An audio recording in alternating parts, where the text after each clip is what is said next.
சமூக வலைதளங்களில் சும்மா அப்படியே தேடிட்டு இருக்கும்போது திடீர்னு டெசிக்னேட்டட் சர்வைவர் அப்படின்னு ஒரு ஆர்டிகல் வந்து கண்ணில் பட்டுச்சு. அது வந்து ரொம்ப நல்லா எழுதியிருந்த, பேர் மறந்துட்டேன்.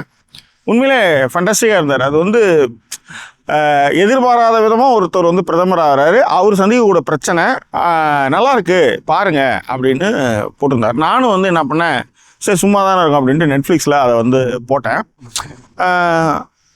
இதே மாதிரி ஒரு கொரியன் சீரீஸ் ஒன்று இருக்குது. இப்போ ரீசெண்டாக கூட நம்ம அது வந்து அது என்ன சீரீஸ்ன்ட்டு பின்னூட்டங்களை நீங்கள் தெரியப்படுத்தணும், ரைட்?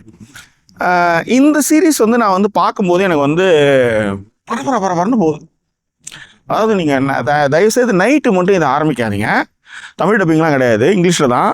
நைட்டு ஆரம்பிக்காதீங்க, பரபரன்னு போகும். உங்களால் வந்து, ஏன்னா நான் வந்து ஒரு 8 முடிஞ்சிடும்னு நினச்சி பார்க்க ஆரம்பித்தேன். 22 எபிசோடு ஃபர்ஸ்ட் சீசன், மொத்தம் 3 சீசன் இது. அதுக்காக தான் சொல்கிறேன் நைட்டில் ஆரம்பிக்காதீங்கன்ட்டு.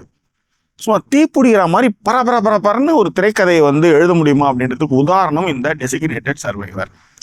ஸோ இந்த டெசிக்னேட்டட் சர்வைவர் அப்படின்னா என்ன அப்படின்னா, எதிர்பாராத விதமாக பிரதமர் ஆகிறாங்கன்றது ஒன்று.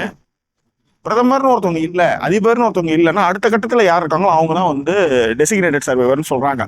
இப்போ உதாரணத்துக்கு வந்து எம்ஜிஆர் இறந்துட்டார். திடீர்னு ஜானகி எம்ஜிஆரை வந்து நிற்க வச்சாங்க இல்லையா, அப்புறம் முதலமைச்சர் ஆக்கினாங்க இல்லையா, அந்த மாதிரி தான்.